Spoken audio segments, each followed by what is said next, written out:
রঘু ডাকাত। কি এত সময় তো নিশ্চয়ই বুঝে গেছেন আজকে কি সিনেমা নিয়ে কথা বলতে চলেছি। হ্যাঁ, ঠিকই ধরেছেন, আজকে রঘু ডাকাত সিনেমার টিজার নিয়ে আলোচনা করব। ডাকাত নামটি শুনলেই আমাদের ভিতরে একটা ভয় কাজ করে, তাই না? তবে এই রঘু ডাকাতের কাহিনীটা একটু আলাদা, আর এই কাহিনীটা ঘিরেই ওপার বাংলায় একটি সিনেমা তৈরি হয়েছে। আজকে আমি সেই সিনেমার টিজার নিয়ে কথা বলবো। তবে সিনেমাটি অনেকদিন আগেই মুক্তি পেয়েছে। আমি যেহেতু সিনেমাটি এখনো দেখিনি, তাই আমি সিনেমার টিজার নিয়েই কথা বলবো। জানার চেষ্টা করব রঘু ডাকাত আসলে কে ছিলেন, তার সাথে এই সিনেমার কতটা মিল রয়েছে। তো দেরি কিসে, শুরু করা যাক। Hey what's up, this is welcome back to another video title আর থাম্বনেল থেকে তো বুঝেই গেছেন আজকে কি হতে চলেছে। জি, আজকে রঘু ডাকাত সিনেমার টিজার নিয়ে কথা বলবো। তো বেশি আজের পেছাল না পারি, চলেন ভিডিও শুরু করি। এই উইন্ডো লাগা।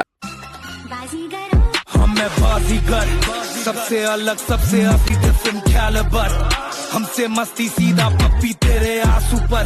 সিনেমার নাম রঘু ডাকাত। সিনেমাতে রঘু চরিত্রে অভিনয় করেছেন সুপারস্টার দেব এবং নায়িকার চরিত্রে অভিনয় করেছেন রিধিকা পাল। চলেন আমরা এবার টিজারে ফ্রি। ওয়েট, আপনারা কি সবাই রঘু ডাকাতের কাহিনীটা জানেন? চলুন আগে জেনে আসি একটি সাধারণ মানুষ থেকে রঘু ডাকাত হওয়ার কাহিনীটা। ঠিক আছে। রঘু ডাকাত ছিল একজন সাধারণ মানুষ, তার নাম ছিল রঘু ঘোষ। তার জন্ম হয়েছিল আজ থেকে প্রায় 200 বছর আগে। তবে কেন সে রঘু ডাকাত হলো, একটি প্রশ্ন থেকেই যায়। হ্যাঁ, এটার পিছনে একটা বড় কাহিনী রয়েছে। সেই সময় যখন ইংরেজরা দেশ শাসন করতো, তখন কৃষকদের দিয়ে নীল চাষ করাতো তারা। আর রঘুর বাবা ছিল একজন কৃষক। আর রঘুর বাবাকে যখন তারা নীল চাষ করার কথা বললো, রঘুর বাবা তাকে না করে দিল। না করে দেওয়ার জন্য রঘুর বাবাকে ধরে নিয়ে গিয়ে তারা অত্যাচার করে। আর এই অত্যাচারের ফলে একসময় তিনি মারা গেল। এরপর রঘু তার বাবার হত্যার প্রতিশোধ নেওয়ার জন্য একটি দল গঠন করলো, যে দলে ছিলেন সকল নির্যাতিত লোকেরা। আর এই দল থেকেই একসময় রঘু হয়ে উঠল রঘু ডাকাত। তবে রঘুর ডাকাত ছিল জমিদারদের কাছে আর ইংরেজদের কাছে। মানে হলো সে ডাকাতি করতো জমিদারদের থেকে আর ইংরেজদের থেকে। ডাকাতি করে যে সম্পদ যে টাকা পেতো সেই টাকা ভাগ করে দিত গরিবদের মাঝে। আর তাই গরিবদের কাছে তিনি একজন ভালো মানুষ ছিলেন। গবেষণায় দেখা গেছে রঘু ডাকাত ডাকাতি করতে যাওয়ার আগে যে জমিদারের বাড়ি ডাকাতি করবে সেই জমিদারের কাছে চিঠি দিত, তারপর সে জমিদারের বাড়ি ডাকাতি করতে যেত। এতটা ভয়ঙ্কর ছিলেন এই রঘু ডাকাত। যাই হোক, আমরা এখন সিনেমার দিকে ফিরে আসি। সিনেমার ট্রিজারের শুরুতেই দেখা যায় একটি মন্দিরের শুট। আর এরপরই সামনে আসে ইংরেজদের লিডার, যার লুক ছিল এক কথায় অসাধারণ। এরপরই একটা অ্যাকশন সিন নিয়ে ক্যামেরায় আসে নায়ক মানে দেব, যেখানে দেবের এন্ট্রিটা সত্যি একটা মানুষের মন কেড়ে নেওয়ার মতো।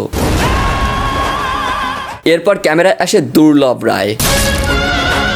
এরপর এক এক করে মেইন ফোকাসগুলো ক্যামেরায় আসতে থাকে, যেটা সত্যি একটা আকর্ষণ সৃষ্টি করে সিনেমা দেখার জন্য। 1 মিনিট 48 সেকেন্ডের ট্রিজারে দেখানো হয়েছে রঘুর সকল ক্যারেক্টার।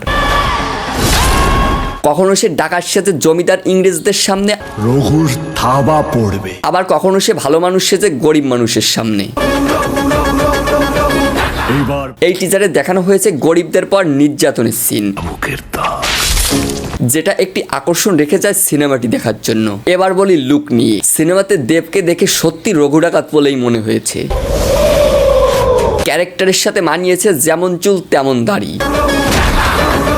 আর তার অভিনয় নিয়ে আমরা কেউ না বলি, কারণ সে ভালো অভিনয় করে থাকে, এটা আমরা সকলেই জানি। এই সিনেমাতে যেখানে যাকে দরকার সেখানেই তাকে দিয়েছে, টিজার দেখে যতটা মনে হয়েছে।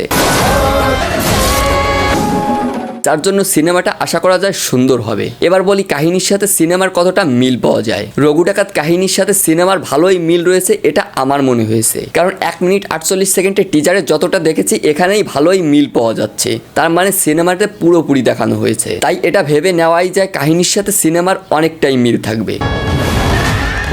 যদি এটি আমাকে বলতে বলেন এটি আপনার কাছে কেমন লেগেছে, তাহলে আমি এক কথায় বলবো এটি সুন্দর ছিল। আমার কাছে বেশ ভালোই লেগেছে। তো আজ এই অবধি, দেখা হবে অন্য কোনো ভিডিওতে। এতদিন সবাই ভালো থাকবেন, সুস্থ থাকবেন, বাই।